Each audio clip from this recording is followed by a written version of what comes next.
The next time she said, "Don't wait up." I didn't. It was a Thursday. She kissed me lightly, grabbed her coat, and said she had a client dinner that might run late. Her eyes held mine for a second longer than usual, as if asking me to believe her. I smiled, said, "Okay, have fun," and let the door close behind her. When the elevator groaned down the shaft, I waited. 100 slow heartbeats, the way a child might count before seeking in a game of hide-and-seek. Then I grabbed my keys and followed. Her car pulled out of the garage and turned left. I kept 3 vehicles back, hands gripping the wheel tighter than I wanted. She wasn't driving toward downtown, where the restaurants and client meetings usually happened. She was heading west, into a quieter part of the city, an area with boutique hotels, dim bars, and streets that always smelled faintly of perfume and rain. She parked under a streetlight, smoothed her hair in the mirror, and stepped out. The black dress she wore was the one I'd once told her made her look like trouble in the best way. I felt my stomach tighten. Then I saw him.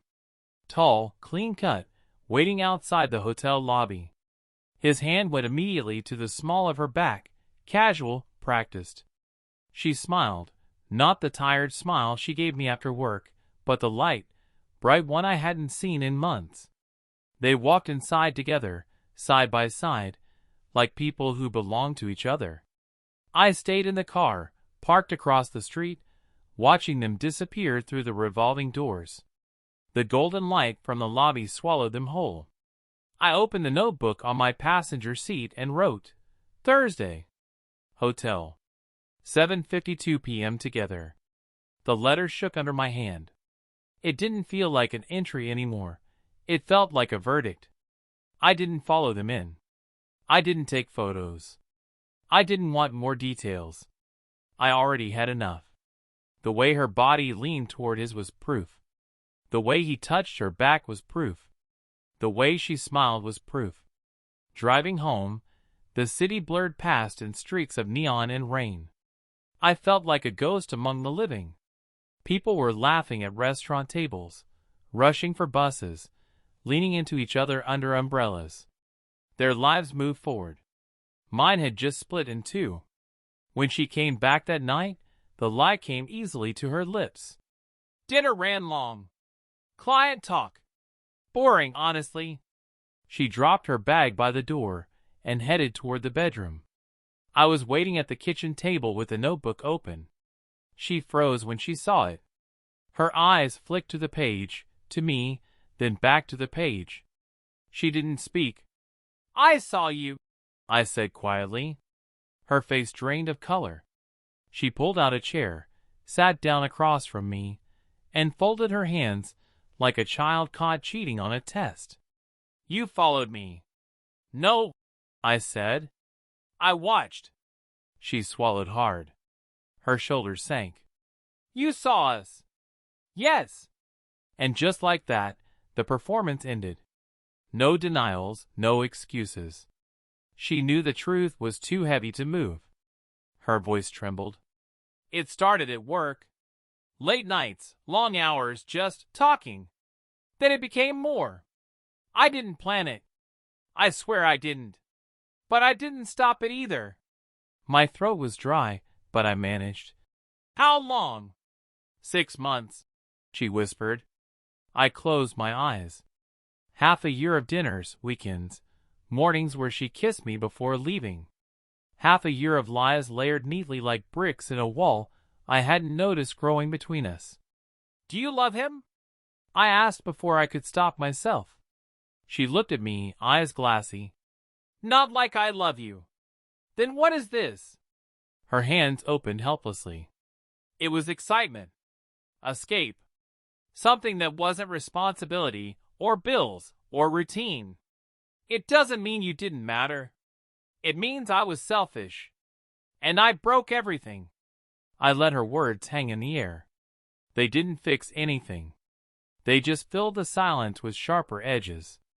Finally, I said, You could have told me when it started. You could have stopped. Instead, you chose to lie. That's what I can't forgive. Tears slid down her cheeks. I'm sorry. I don't expect forgiveness. I don't want to lose you. You already did, I said. That night she packed a bag. The sound of the zipper was louder than thunder. She paused at the door, eyes swollen. I'll always regret this. I know, I said. Then she was gone. The door clicked shut, leaving the apartment too quiet, too honest. The days after felt hollow, but strangely clear. I didn't have to wonder anymore. The lies had ended, even if the marriage had too. I called a lawyer, not to fight, but to understand what came next. I told friends only what I had to. We separated. I leaned on my sister, who showed up with groceries and stayed until the silence didn't feel so sharp. Sarah texted a few times in the weeks that followed. I ended it. It's over. I'm sorry. I didn't reply. Some truths arrived too late to matter. I started new rituals. Rearranging furniture. Cooking meals for one. Writing in a fresh notebook, but not about lies or suspicions. Just about ordinary things. The weather, the way the cat curled in the sun, the bread from the bakery down the street. Small things that were still mine. One evening, months later, I walked past the hotel where I'd seen them. The brass letters glowed the same. A couple walked in laughing, hand in hand. My pulse stayed steady. I kept walking. I stopped at a bakery, bought bread still warm from the oven, and carried it home. The apartment was quiet, but no longer empty. It was mine. The cat meowed at me like I was late, and I laughed. For the first time in a long time, it felt like the truth. I followed her that night. I told myself it wasn't revenge, it wasn't spying. It was self-defense, the only way left to stop living inside a question. She drove toward downtown, same as always, the headlights slicing through the drizzle. The traffic was light, the kind of quiet evening where every sound feels personal. She turned right at an intersection that didn't lead to any of the properties she'd mentioned. My hands tightened on the steering wheel. She parked in front of the Westview Hotel. I parked half a block down, where the streetlights flickered. I watched her through the windshield, watched as she smoothed her hair, checked her reflection, then stepped out into the rain. She wasn't carrying her work folder this time, just her phone and a small clutch. The revolving door spun once, and she disappeared inside. For 10 minutes, I stayed in the car. The rain tapped the roof in a rhythm that sounded like my pulse. I almost drove home. I almost told myself that seeing her walk into that building didn't mean anything. But deep down, I already knew. Then he appeared. Ryan. The man whose name I'd seen on her tablet. I recognized him from the Christmas party 2 years ago, a broker from another agency. He walked quickly, checking his phone, then stepped inside the same hotel. That was enough. I didn't need a photo. I didn't need to follow them upstairs. The truth doesn't need witnesses, just acknowledgement. Still, I wrote it down. Sitting in that car, under the flickering light, I opened the notebook and wrote. Friday, 8:37 p.m. Westview Hotel. Both arrived separately. Together inside. No doubt left. My hands were steady. My chest wasn't. I drove home without the radio.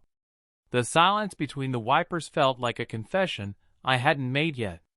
When she came home after midnight, she found me at the kitchen table, the notebook in front of me, open to the last entry.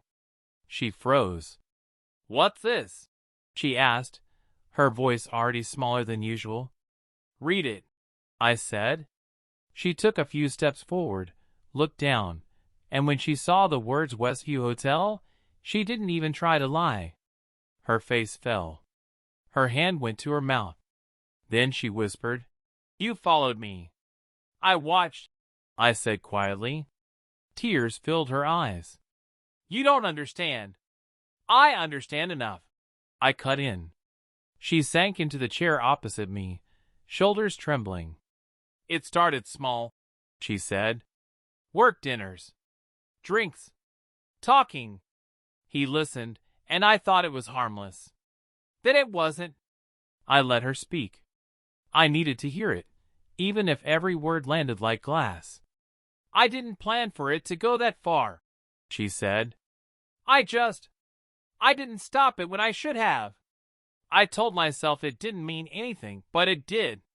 How long? I asked. Her answer was barely a whisper. 4 months. 4 months. That meant summer. That meant the trip we canceled because she said she had too much work. That meant my birthday. I nodded slowly. Do you love him? She shook her head, eyes red. No, I don't. I just forgot how to be us. And when he noticed me, it felt like breathing again. I didn't mean to destroy everything. I looked at her, and for the first time in years, I didn't recognize the woman in front of me. You could have told me, I said. You could have said you were unhappy. We could have tried to fix it. I was afraid, she said. So was I whispered. But I still told you the truth. The silence that followed was brutal. Only the refrigerator hummed, steady as a metronome marking the end of a song. Finally, she asked, Can we fix this? I shook my head. I don't think so. You broke something that can't be rebuilt with apologies. She cried then, quiet, shaking sobs that filled the space between us. I didn't reach for her. I'd done that enough times already. After a while, she stood. I'll pack a few things, she said. I'll stay at my sister's. I didn't stop her. When the suitcase rolled across the floor, the sound was so familiar. We'd heard it on every vacation we'd ever taken together. Now it sounded like an ending. At the door, she turned.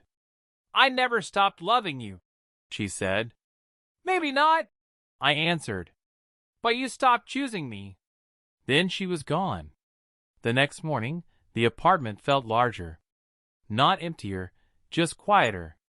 The kind of quiet that doesn't apologize. Her side of the bed was still warm.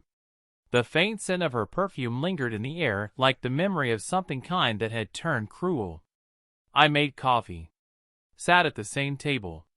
Looked at the open notebook one last time. The pages were full of facts, times, places, lies disguised as work. But none of it mattered now. The story was finished. I tore the last page out, the one with the hotel, folded it in half, and set it on the counter. Then I put the rest of the notebook in the trash. That afternoon, I emailed the lawyer whose card my friend had given me months ago. Need to discuss separation. No children involved. It was the easiest hard sentence I'd ever written. Days turned into weeks. The practicalities filled the gaps. Accounts, rent, the car, the bills. She texted once. I ended it with him. It's over. I'm sorry. I typed a reply, I know. Then deleted it. There was nothing left to say. I started walking in the evenings again. The same route we used to take together. The same corners, same coffee shop. The world looked the same, but it didn't feel borrowed anymore. It felt mine. One night, months later, I passed the Westview Hotel. Its lights still glowed gold against the rain. A couple stood outside, laughing arms linked. I felt a flicker of something, not anger, not pain. Just distance. I kept walking. Back home, I opened a new notebook, not for evidence this time, but for small, ordinary things, grocery lists, recipes, random thoughts. The first page said only one sentence, truth hurts once. Lies hurt forever. The marriage ended with her lies, but my life didn't. It began again, quiet and honest, one page at a time.